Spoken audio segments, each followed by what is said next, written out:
Subscribe करें और bell दबाएं ताकि कोई खबर रह न जाए।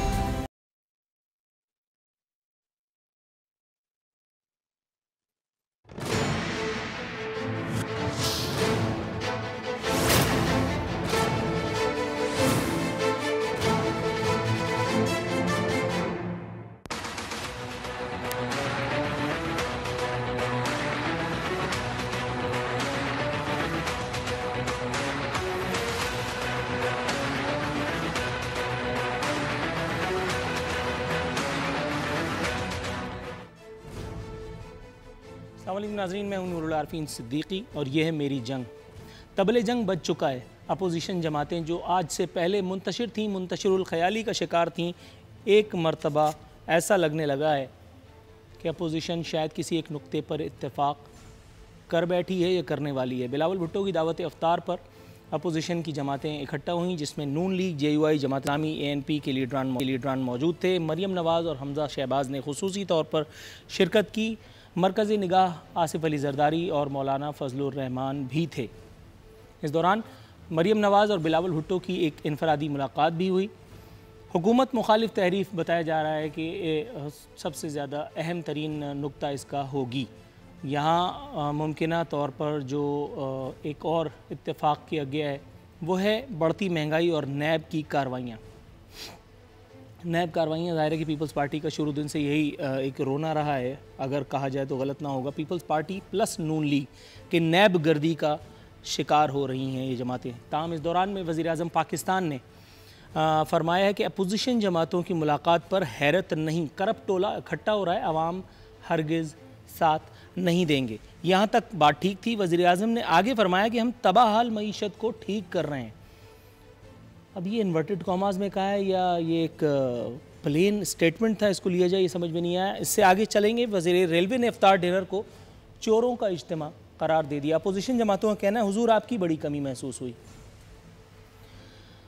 मैं यहाँ पे याददाश्तों की ताजगी के लिए और दिमागों की दुरुस्तगी के लिए एक छोटा सा साउंड बाइट, बल्कि एक छोटा सा वो पेश करता चलूँ। वज़ीर रेलवे का आज से पहले, आज वो जिस वज़ीर-ए-आज़म की नज़र उतार रहे हैं, आज उन्होंने जिसकी तस्वीर को अपने मन मंदिर में बसाया हुआ है, आज से पहले कुछ साल पहले वो उस वज़ीर-ए-आज़म के बारे में, वो उस वक्त के अपोजिशन लीडर के बारे में क्या राय रखते थे, पहले ज़रा मुलाहिज़ा कीजिए। की हुई है, इनका कोई है काउंसलर सारे मुल्क में। हम इलेक्शन लड़े नवाज शरीफ के नाम लेके और उसके बाद लोटा होके दूसरी तरफ चले जाएं, ऐसी हरकत नहीं थी। अगर ये साबित करे कि मैंने उसके नाम पे वोट लिया है, ये रिकॉर्ड रख लें। अगर कोई शख्स हल्के में कह दे मैं सियासत से दस्तबरदार हूं, मेरा ख्याल है अल्लाह के अल्लाह तुम्हारा अपना कोई अल्लाह सब क्या चले ड्रामा तो नहीं होना चाहिए। ये अल्लाह लोगों को सच बोलने की तौफीक दे। मैंने जिंदगी में झूठ नहीं बोला। तौबा टांगे की सवारियां नहीं है। शेख साहब आप कामयाब सियासतदान है ना? हैं? ये देखें, मैं टीवी पे कहता हूँ अल्लाह मुझे शेख रशीद जैसा कामयाब सियासतदान कभी ना करे। इससे बेहतर मैं फेल ही रहा हूँ, मामूली कप्तान है, फेल रहा हूँ हमेशा। फ़िरदौस आशिक आवान साहिबा भी ज़ाहिर है कि वो पीछे कैसे रहती हैं। फरमा रही हैं कि अफ्तार के नाम पर साजिशें, मीडिया से अपील कर डाली, कह रही हैं कि क़यास आराइयों से गुरेज किया जाए। गोया घोड़ा घास से यारी करे तो खाएगा क्या। चेयरमैन नैब प्रेस कॉन्फ्रेंस फरमाई और फरमाते हैं कि अपोजिशन जमातें जो नैब गर्दी का इल्ज़ाम लगा रही हैं वो दुरुस्त नहीं है। फरमाते हैं किसी के असर रसूख की परवाह नहीं, मुल्की मफाद में हर कदम उठाएंगे। हुकूमती डिक्टेशन का तो सवाल ही पैदा नहीं होता। इससे पहले आसिफ अली ज़रदारी साहब ने नैब को बराह रास्त हदफ तनकीद बनाया था। उन्होंने कहा था कि मईशत और नैब एक साथ नहीं चल सकते। उसका जवाब देते हुए आज जस्टिस रिटायर्ड जावेद इकबाल फरमाते हैं जमहूरियत एहतसाब से नहीं अमाल से, और ज़ाहिर है कि अमाल बद ही होंगे। जमहूरियत एहतसाब से नहीं अमाल बद से ख़तरे में आती है। फ़िरदौस आशिक आवान साहिबा का जिक्र हुआ है तो आज वो जिस अपोजिशन जमातों को पाकिस्तान पीपल्स पार्टी को तनकीद का या तबर्रे का निशाना बनाती हैं, ज़रा दिमागों की दुरुस्तगी और अगेन याददाश्तों की ताजगी के लिए एक छोटा सा क्लिप है, ज़रा मुलाहिज़ा कीजिए वो क्या फरमाती थी अपनी उस वक्त की जमात पाकिस्तान पीपल्स पार्टी के बारे में। पाकिस्तान पीपल्स पार्टी में जब कोई आता है उसको इज्जत मिलती है, एहतराम मिलता है। जब वो जाता है तो वो दुनिया और आखिरत में रुसवा होता है और ये तारीख उसकी गवाह है। बुजुर्गों की जमात है, इसका मतलब है पाकिस्तान पीपल्स पार्टी। एक और चीज़, इमरान खान साहब ने फरमाया था कि करप्ट टोला इकट्ठा हो रहा है।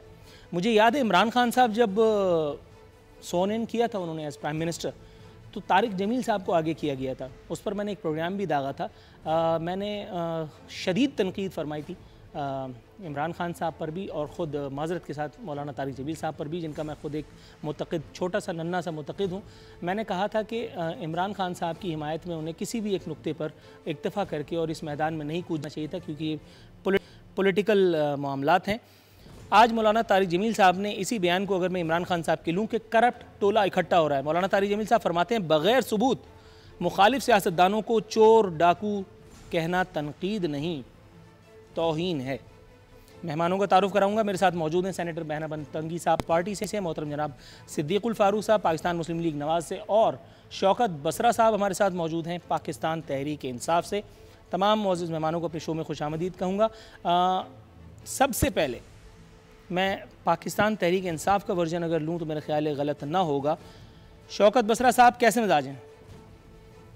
पुरानी 46 से आरिफीन, ये सब तुम्हारा करम है आका कि बात अब तक बनी हुई है।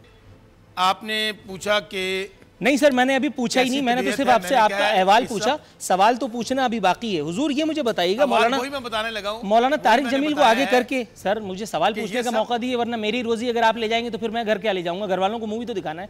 थोड़ा सा ब्रेक पर पाँव रखिए और मुझे सवाल पूछने दीजिए। हुजूर ये बताइएगा, मियाँ नवाज शरीफ साहब ने भी एक ज़माने में एक साहब थे, बहुत, उनका नाम इस वक्त लेना मुनासिब नहीं है यहाँ, उनको आगे करके और अपनी किसी एक कैंपेन के लिए उनको ब्रांड एम्बेसडर के तौर पे यूज़ किया था। उसके बाद वो कंट्रोवर्शियल हो गए थे। आपके ख्याल में ये सियासत में उलमा का इन्वर्टेड कॉमाज में इस्तेमाल, जो बाद में किसी हद तक इस्तेहसाल की शक्ल भी इख्तियार कर जाता है, ये दुरुस्त है? और आज वही तारिक जमील साहब अगर आपको निशाने मंजिल दिखा रहे हैं, आईना दिखा रहे हैं, तो उस बारे में आप क्या कहेंगे? नूरुल आरिफीन, सबसे पहले तो अहवाल पूछा आपने, ये सब तुम्हारा करम है आका कि बात अब तक बनी हुई है। और दूसरी बात, मुझे आज आप पे बड़ा शदीद एतराज़ है, बल्कि शदीद एतराज़ क्या, आप डंडी नहीं बल्कि डंडा मार रहे हैं, वो इस तरह मार रहे हैं आप। पहली बात तो आपको मैं मुबारक पेश करता हूँ, आपने नया चैनल ज्वाइन किया है। लेकिन आज तो दिन था मियाँ नवाज शरीफ का, आसिफ जरदारी साहब का, बिलावल साहब का, मरियम बीबी का, शहबाज शरीफ का और हमजा शहबाज के साथ चलाने का। आप शॉट चला रहे हैं इमरान खान के और फिरोज़ा शेखवान के। तो ये मेरा एहतजाज है, इसको मैं रिकॉर्ड होना चाहता था आपको, ये आप ज़्यादती कर रहे हैं। अच्छा, दूसरी बात देखें, बात ये है, इसमें कोई शक व शुबा नहीं है, जमहूरियत है, जमहूरियत में इत्तेहाद बनते रहते हैं, टूटते रहते हैं, लोग मिलते हैं, छोड़ जाते हैं। लेकिन मैं कम अज़ कम बतौर, मैंने भी 25 साल, आपने मेरा कोई शॉट नहीं चलाया, वो भी अब चला देते तो शायद मैं उसको आज के दिन जस्टिफाई करने में कामयाब हो जाता। और ये वो तमाम मामलात हैं जिसकी वजह से आज पीपल्स पार्टी तमाम की तमाम, ख़ास तौर पे पंजाब, KP, बलोचिस्तान, तमाम की तमाम पार्टी जो है वो छोड़ के जा चुकी है पीपल्स पार्टी को। किस बुनियाद पर? देखें, या अपोजिशन होती है सियासत में या हुकूमत होती है, तीसरी चीज़ कोई नहीं होती है। इधर जो बार बार, और हम डिफेंड करते थे, मैं अंदर से हमें लेकिन चूंकि मैं पार्टी का हिस्सा था, लीडरशिप के मैं उनमें काम कर रहा था, हमें पता था कि अंदर मामलात क्या चल रहे हैं। लेकिन मैं फिर कह रहा हूं, हमने अपनी जवानी दी है इस पार्टी को, हमने लाशें उठाई हैं अपने कंधों पे। आज मैं समझता हूं ये दोनों ने जो कर रहे हैं, पीपल्स पार्टी के मुतालिक पहले फिक्रा का दूं कि इन्होंने आज शहीद जुल्फ़िकार अली भुट्टो और शहीद बीबी को बिलावल साहब और आसिफ साहब ने दोबारा शहीद कर दिया है, उन लोगों से मिलकर जिन्होंने जो शहीद जो बहुत ही ज्यादा शिद्दत पसंदी का सबूत दिया है हुजूर आपने। लेकिन बहरहाल आपका इस्तेहकाक था, आपने कर लिया। अब जरा इसका जवाब लेने के लिए मुझे मुकम्मल करने दे। आज मैं बड़ा दुखी हूं, और एक दफा दुखी भी हूं, एक दफा खुश भी हूं कि आज मैं उस टोले में नहीं हूं, उन लोगों में मैं नहीं बैठा जो जिनका असल चेहरा आज पूरी कौम के सामने आ गया है। ये है मुकमुका, ये है, मैं कहता हूं आज इमरान खान की कामयाबी, और मैं खुश हूं कि मैं आज प्राइम मिनिस्टर इमरान खान की टीम में खड़ा हूं। कम अज कम वो जो इमरान खान कहता था कि ये दोनों मिले हुए हैं, आज ये दोनों इकट्ठे हो रहे हैं, आल के लिए, माल के लिए, औलाद के लिए, रब्बू बचाओ के लिए। कोई और एजेंडा नहीं है। इनके पेट में दर्द उठ रहा है अपनी जायदादें बचाने का। सर, पेट दर्द की दवा इंशाल्लाह तजवीज करते हैं। थोड़ा सा अगर आप तवक्कुफ फरमाएं अवाम के लिए, तो मैं अपने दीगर मेहमानों से भी बातचीत कर लूं। बहरावन तंगी साहब, हुजूर प्लीज। दावत इफ्तार दी गई। दावत इफ्तार का मकसद ज़ाहिर है कि एक सियासी एक मुलाकात ही है। इसमें कायदीन रहनुमा जो शरीक हुए हैं उनका जिक्र हम कर चुके हैं।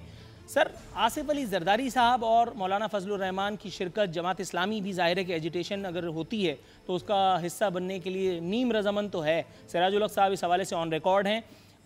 जो सो कॉल्ड रियासत मदीना इस वक्त पाकिस्तान के ऊपर मुसल्लत हुई है उसका पोस्टमार्टम आए दिन वो कर रहे हैं। इस हवाले से एक इबहाम ही सही लेकिन कंसेंट आपके पास मौजूद है। कब तक मुमकिन तौर पर आपके ख्याल में इस तहरीक का ऐलान हो जाएगा और उसके बाद जो नैब गर्दी के इल्ज़ामात उनका इस्तरदाद हुआ है, क्या कहेंगे?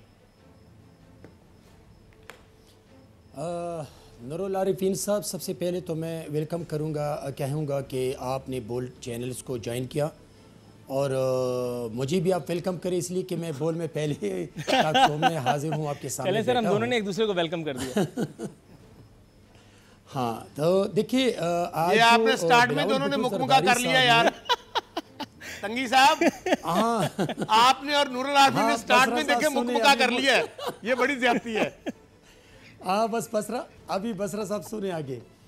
देखिए नूरुल आरिफीन साहब, आज बिलावल भुट्टो जरदारी साहब ने जो अफ्तार डिनर पे तमाम जमातों के कायदीन को दावत दी है और अफ्तार डिनर पे इकट्ठे होके ये जो सेलेक्टेड प्राइम मिनिस्टर की नादान, नाअहल और नासमझ टीम के जो करतूत हैं, जो पाकिस्तान के इकॉनमी के साथ, पाकिस्तान की फॉरेन पॉलिसी के साथ और पाकिस्तान की गवर्नेंस के साथ और पाकिस्तान के 22 करोड़ अवाम के साथ जो कुछ कर रहे हैं, तो पार्लिमानी निज़ाम में, पार्लिमानी रिवायात में ये ज़रूरी है कि अपोजिशन हुकूमत को पार्लिमान के अंदर राह रास्त पे लाने के लिए उनको बार बार कानून साजी की, उनको बार बार गुड गवर्नेंस की, उनको बार बार फॉरेन पॉलिसी की यकीन दहानी के लिए इकट्ठे हों कि आगे बढ़े, हम आपका साथ दे रहे हैं।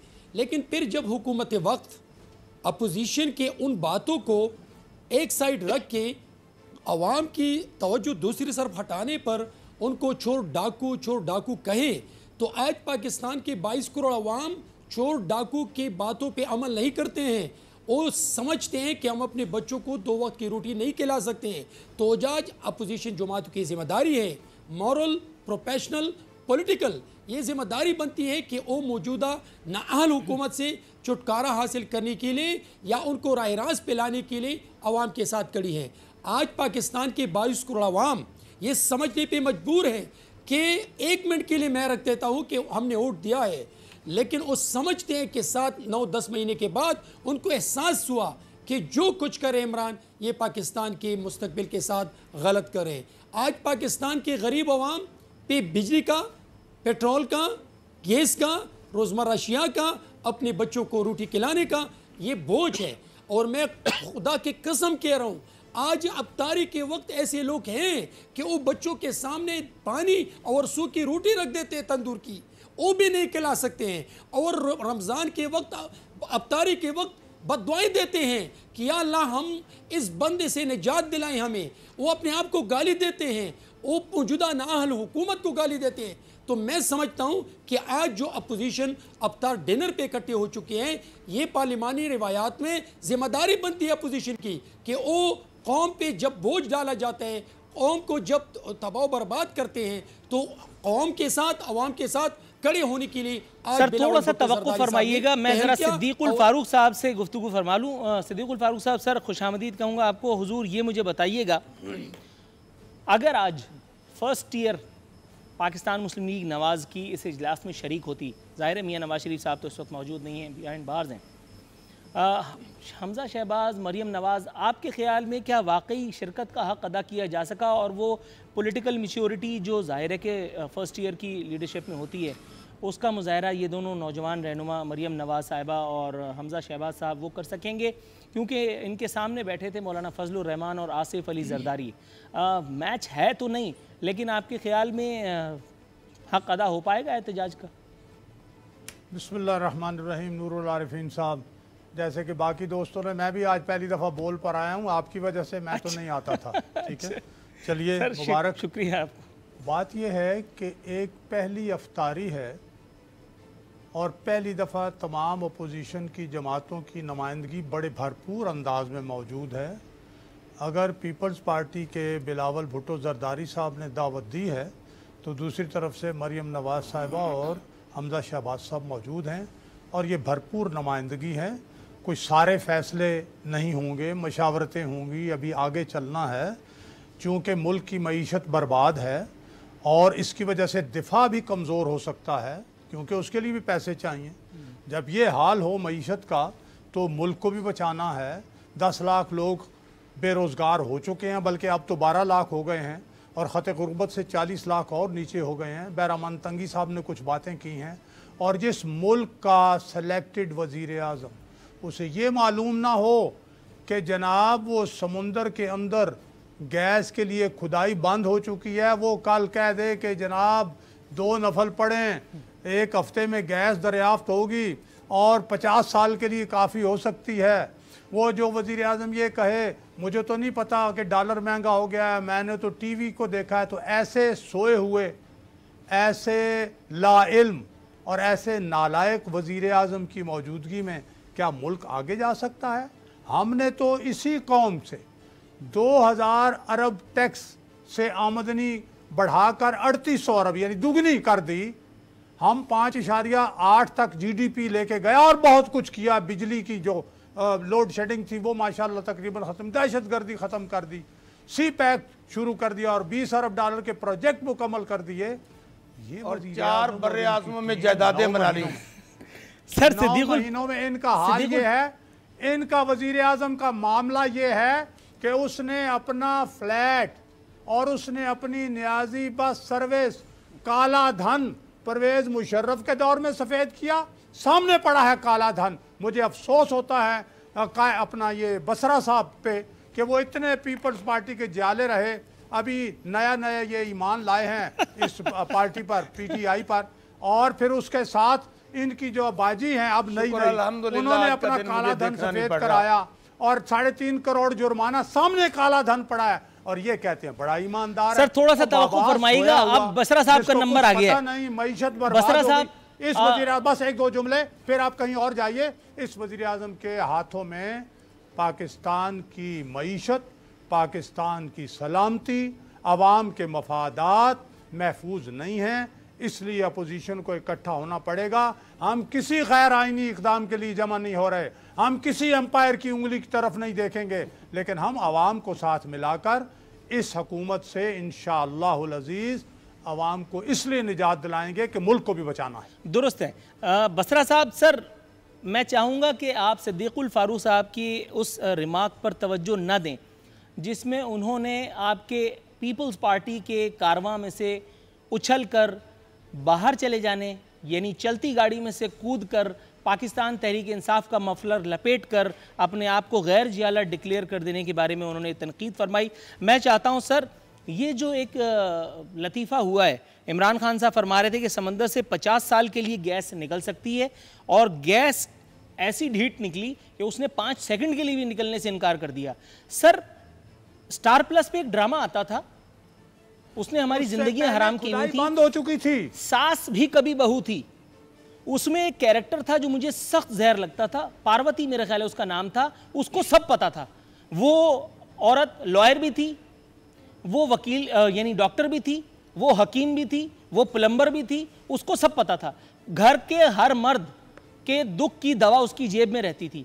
इसी तरह से हमारे जो इमरान खान साहब हैं, वज़ीर आज़म को वज़ीर पेट्रोलियम के दायरे इख्तियार में जाकर के खेलने की, उनके डी में जाके गोल करने की क्या ज़रूरत है, जबकि मुशीर पेट्रोलियम जो उस वक्त के थे वो उस मामले में खामोश थे। जो तकनीकी माहिरीन थे वो उन्होंने अपनी उंगलियां दांतों में दबा ली थी।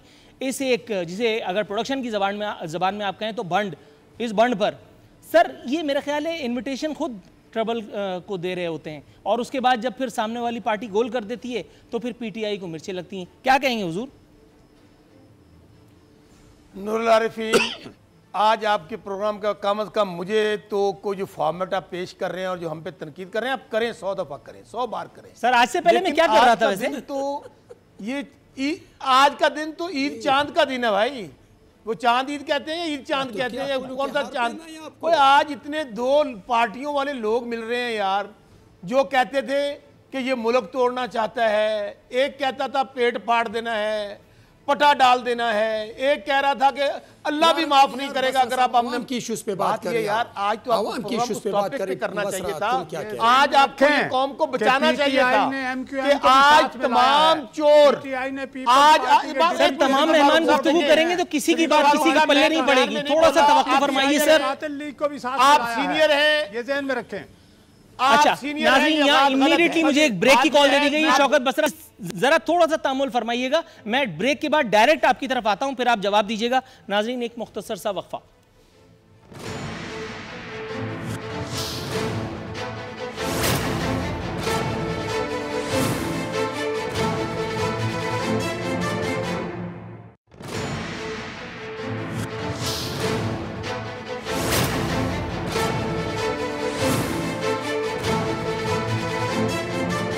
वेलकम बैक नाजरीन। हस्ब दस्तूर जाएंगे कायरा बसरा साहब के पास। बसरा साहब, सर मैं 1 मिनट तक तहम्मुल का मुजाहरा करूंगा, फरमाइए।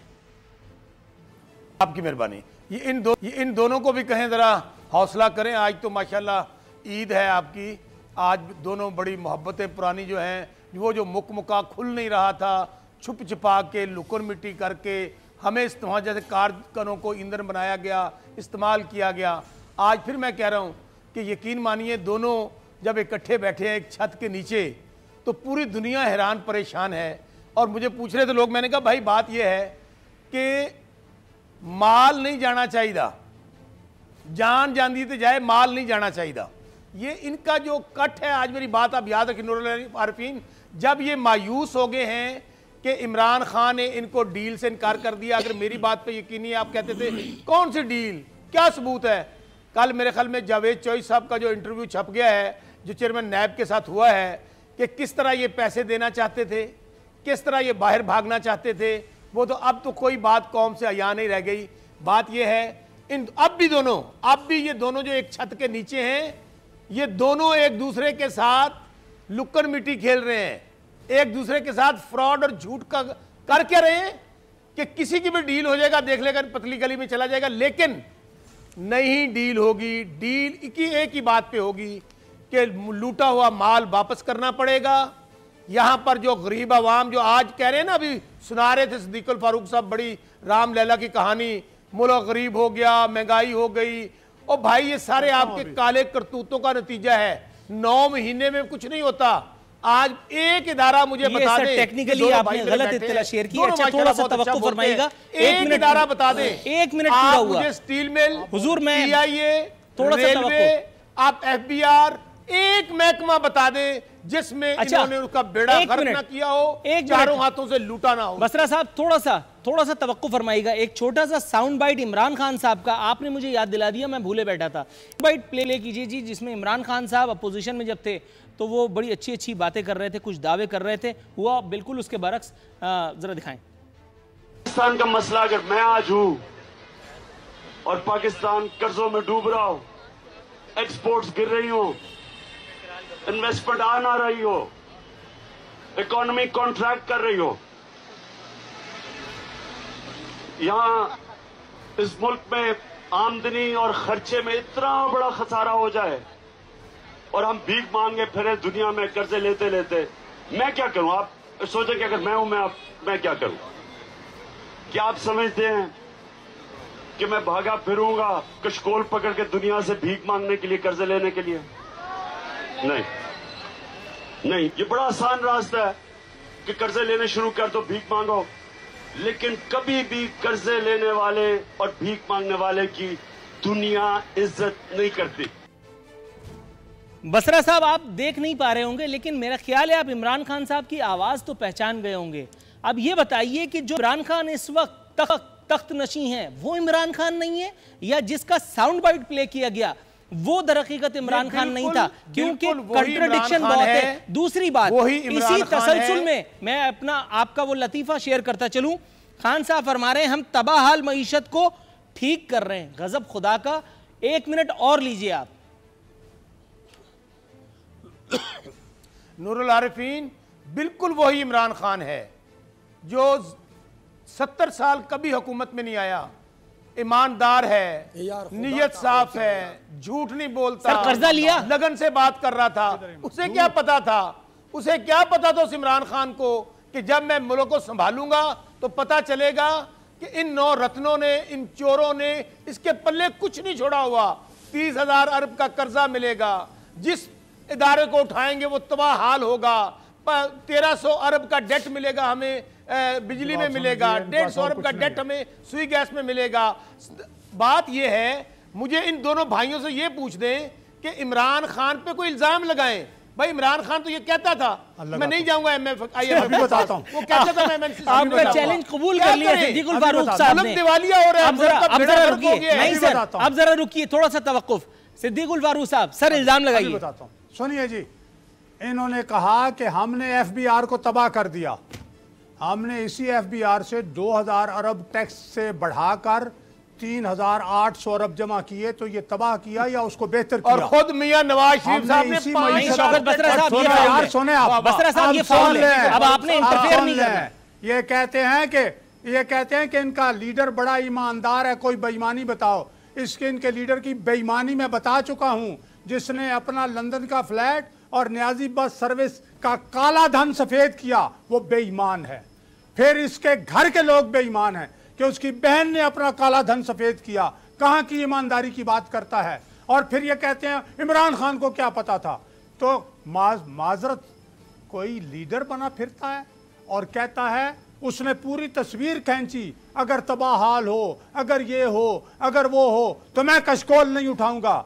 ये कहते हैं उसे पता नहीं था, या ये झूठ बोल रहे हैं या वो झूठ बोल रहा है। को खुदा का खौफ करो यार, सच बोलने का हौसला पैदा करो। और सुनो, इस ईमानदार लीडर ने आते ही क्या किया?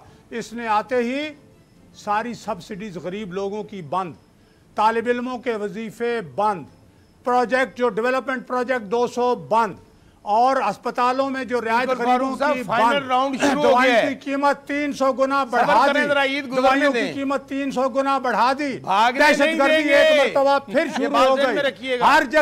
हर जगह जनाब जो चोर उचक्के हैं और जो लुटेरे हैं माल वापस करना पड़ेगा, वो सरगर्म हो गए। और सुने आप क्या बात करते हैं? अभी नंदन को ये बड़ा बहादुर बनता है। अभी आपकी यार, आपकी क्या की एक धमकी पर 24 घंटों में रिहा कर दिया। उसके इलेक्शन कैंपेन में 300 माहीगीरों को रिहा कर दिया। सर मजा नहीं आ रहा गुफ्तगू का, आप इंटरफेयर कर रहे हैं। वो अगर जीत जाएगा, मेरी बात मैं करूं या बंद कर दूं? सिद्दीकुल फारूक साहब आप कंप्लीट कीजिए हुजूर, मैं बसरा साहब को रोक रहा था, मेरी ये मजाल। हाँ, उन्होंने कहा इलेक्शन कैंपेन में कि अगर वो कसाई, वो जो इस वक्त कश्मीर, मकबूजा कश्मीर में खवातीन हमारी बहनों की असमत दरियां कर रहे हैं, वो जो उनको कत्ल कर रहे हैं, उसको कहा अगर ये जीत जाए तो उससे मुज़ाकरात हो सकते हैं। ये उसका खारजा मामला है, दुरुस्त है। उसकी सोए हुए बंदे नाहली। मैंने अभी अब बता मैं दी, आपकी इजाजत से पाकिस्तान पीपल्स पार्टी के पास जाना चाहूंगा सिद्दीकुल फारूक साहब, थोड़ा सा जरूर। तंगी साहब, सर ये मुझे बताइएगा, विफाकी वजीर रेलवे ने आज जो चोरों का इज्तिमा अपने तौर पर करार दिया इसे एक अफ्तार डिनर पे शरीक साहिबान को, उसी कंटिन्यूएशन में एक उनका बयान है, फरमा रहे हैं कायरा साहब समेत कुछ लोग पीपल्स पार्टी का नेक परवीन ग्रुप हैं। दूसरा, आज इफ्तार में आने वालों से किसी का रोज़ा नहीं होगा। ये गैब का इल्म शेख रशीद को कब से होने लगा कि किसका रोज़ा है किसका नहीं? दूसरी बात, आपका एक ग्रुप उन्होंने नेक परवीन बता दिया, तो आपका कोई बैड बॉयज ग्रुप भी है पाकिस्तान पीपल्स पार्टी का? मैं नूरुल आरिफीन साहब, इस सवाल से पहले अगर आप मुझे इजाज़त देते हैं, मुझे 1 मिनट आप दे दें कि मैं बसरा साहब को थोड़ा सा आईना दिखाऊं, अगर आप इजाज़त है प्लीज सर। देखिए, पार्टी होती है जब इलेक्शन में जाती है तो इलेक्शन के दौरान वो अपना मंशूर, अपना मैनिफेस्टो, अपना प्रोग्राम, अपनी पॉलिसी अवाम के सामने रखते हैं और उनसे वोट मांगते हैं। तो फिर इमरान नियाज़ी का जो मंशूर और मैनिफेस्टो था और स्लोगन था वो ये था, मैं बसरा को बताना चाहता हूँ, बसरा सुने, कि मैं IMF के पास नहीं जाऊँगा, मैं अमेसिटी स्कीम नहीं दूंगा, मैं गैस की कीमत नहीं बढ़ाऊंगा, मैं बिजली और पेट्रोल की कीमत नहीं बढ़ाऊंगा, मैं लुटेरों चोरों को आज़ाद MNAs को हुकूमत में नहीं लूँगा, मैं कराची के दुश्मनों को साथ नहीं मिलाऊंगा, मैं खानदानी सियासत नहीं करूंगा, मैं पाकिस्तान को नया पाकिस्तान दूंगा, मैं गरीब आवाम को रिलीफ दूंगा, मैं गरीब आवाम की दहलीज पर उनको हक दूंगा, मैं उनको इंसाफ दूंगा, मैं रोज़मर्रा अशिया की चीज़ें की कीमत कम करूंगा। तो ये मुझे बताएं कि जब इस मंशूर से सेलेक्टेड प्राइम मिनिस्टर आवाम के पास गया है और आज वो जो कुछ कहा था कि मैं नहीं करूंगा और वो अपनी मंशूर मैनिफेस्टो और स्लोगन से हटकर वो सब कुछ कर रहे हैं, फिर भी हम उन पे बात करते हैं। मैं समझता हूं कि सेलेक्टेड प्राइम मिनिस्टर ने इस पाकिस्तान की मंशूर के साथ, इस पाकिस्तान के गरीब अवाम के साथ पाकिस्तान के इकोनॉमी का बेड़ा गर्क किया। और मैं फिर भी, मेरा बसरा साहब ने जब पीपल्स पार्टी के थे तो इस टॉक शो में इसने कहा था कि इमरान को लीडर कहना मैं लीडरशिप पे तौहीन समझता हूं। आज किस मुंह से ये टॉक शो में आके इमरान को लीडर कहते हैं और इमरान को जरूरत इजाद की मां भी तो होती है, आपने वो किताब नहीं पढ़ी। देखिए, होना यह चाहिए था कि अगर ये पीपल्स पार्टी से नाराज होके या पीपल्स पार्टी पे चार्जेस लगाते तो फिर उस पार्टी में चले जाते जिसका लीडर था। इसने तो इमरान को लीडर कहना लीडरशिप की तौहीन कही थी।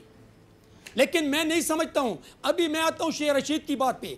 शेख रशीद ने आज, मैं आपको बता रहा हूं, एक गंदा इंसान है, गंदी जुबान है, गंदी जुबान बोलते हैं और वो फुटेज निकाल दे जिसमें उस फुटेज में उसने मियां नवाज शरीफ से बूसा लिया था और मियां नवाज शरीफ के बारे में जो कुछ कहा था वो भी निकाल दे और आज की फुटेज भी निकाल दे। लेकिन शेख रशीद जैसे बंदे पे बात करना मैं अपनी तौहीन समझता हूं। सर, मैं आपकी तौहीन होने ही दूंगा, मैं जान पे खेल जाऊंगा। हुजूर जरा थोड़ा सा तवक्कुफ कीजिए, थोड़ा सा तवक्कुफ फरमाइए।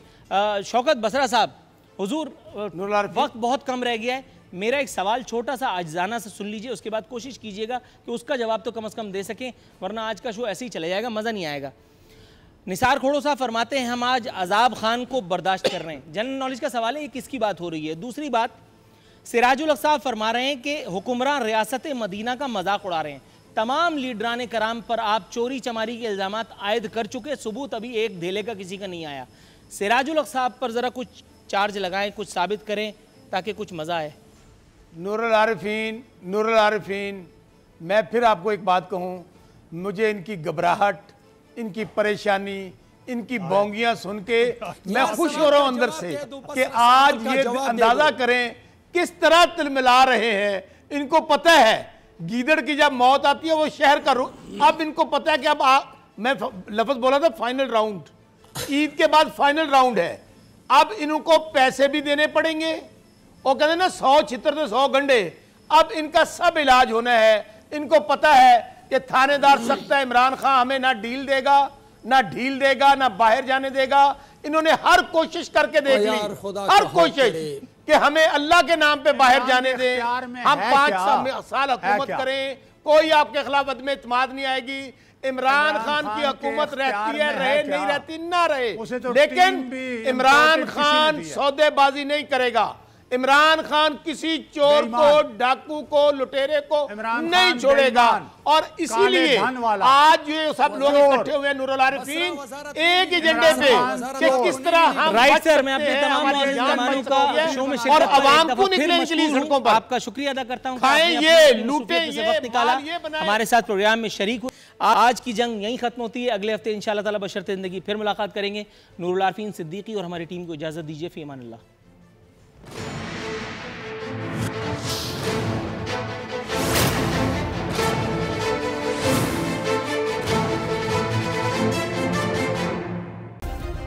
सब्सक्राइब करें और बेल दबाएं ताकि कोई खबर रह न जाए।